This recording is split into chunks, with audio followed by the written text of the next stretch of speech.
We hear in the first reading today, St. Paul is talking, among other things, about the supper of the Lord. And we have this incredible gift as we hear in Matthew, Mark, and Luke, and now also in 1 Corinthians, the institution of the Eucharist, where Jesus says, "This is my body that is for you.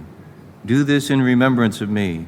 And in the same way, also the cup, saying, "This cup is the new covenant in my blood.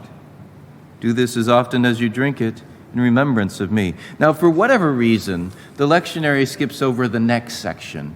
Both here and in the Sunday readings, we never hear the next section that comes after that, where St. Paul says that if we eat and drink the body and blood of the Lord unworthily, then we are drinking and eating condemnation on ourselves. Not that I want to focus on that, but to remember, this is truly Jesus, Almighty God, present in our midst. He says, "I want to be Emmanuel for you, God with us." And he says, "I want to be so close to you." And too often, it's so easy to fall into the habits, the rituals of our faith, that we lose focus on the incredible gift of God here, present on this altar. And I want you to know this happens just as easily for priests as it does for everyone else. I don't get these mystical experiences where I'm saying, "This is my body given up for you," and I see Jesus in all his glory and go, "Woo!" And I say, "Wow, this is incredible." That doesn't happen to me. I have to constantly be saying, "Jesus, I believe you are here. I know you are here," making acts of faith, just as we all have to do. I'm reminded of a story I read a few years ago and has become one of my favorite stories. It is a true story.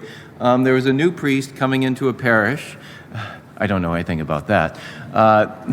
This was, I believe it was over in Spain, but he was following a priest who had been there for like 27 years or something like that. The priest was well loved, and he had his way of doing things. Well, the previous priest also did everything. So Father, just before Mass, is realizing, okay, he has to go and ring the bells, and he has to, make sure everything is set up, and he's doing all this stuff. Well, after Mass, this family comes up, and they have this young Gabriel. And Gabriel is, as he says, is special in all ways. And so his parents say, "Father, Gabriel would like to be able to serve Mass." And Father is overwhelmed. This is his first weekend in the parish. He's like,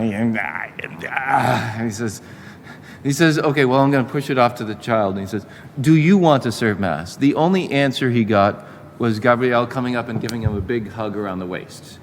He's like, he melts in his, okay. So, foolish thing of the priest, he says, "Show up 20 minutes before next weekend's Mass, and I'll show you what to do."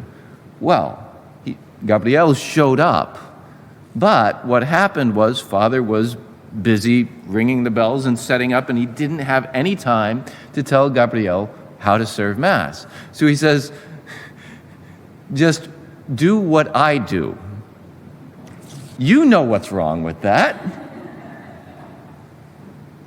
So Gabriel comes out following Father, and Father bows to the altar, and he bows to the altar. He goes up, he kisses the altar. Gabriel goes up and kisses the altar. During Father's homily, he notices that people have these big grins on their faces, and he realizes it's because as Father is, gesticulating with his hands and everything, Gabriel's trying to imitate Father and gesticulate as well. So, it's this. So after Mass, he talks to Gabriel and he says, "Okay, this is what you have to do. This is what you don't do. You don't, for instance, kiss the altar." He says, "But I want to kiss the altar." Gabriel, no, only the priest kisses the altar. And he's arguing with him, this very special boy. Finally, Father says to him, "I will kiss the altar for the both of us." And that was enough for Gabriel. Next week, we come up to Mass, and Father goes and kisses the altar, and Gabriel goes up like this to the altar. After Mass, Father goes to Gabriel. You're not supposed to kiss the altar. He says, I didn't kiss the altar, Father. The altar kissed me. And he said, Gabriel, you're not supposed to do that. He says, but he fills me with kisses. So after everyone had left and Father had locked the church, he put his face on the altar and said, fill me with the kisses that you fill Gabriel. Now, I've taken this in my life and saying, okay, every time I kiss the altar, I have to be aware this is an act of love between me and Almighty God. It's so easy just to pass by these things. And Almighty God comes to us, he says, I am giving you my very life.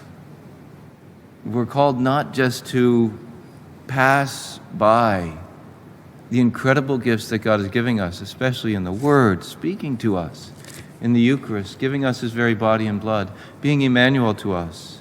We're called to have the faith like this centurion that says, Lord, I am not worthy that you should enter under my roof, but only say the word. And as we say, and my soul shall be healed. Trusting that he is present, he is moving in our midst, not allowing it to become just a thing that we do. May we ask the Lord for that grace, for the grace to be able to be aware, always aware of his love, his grace, his mercy, and not to take it for granted.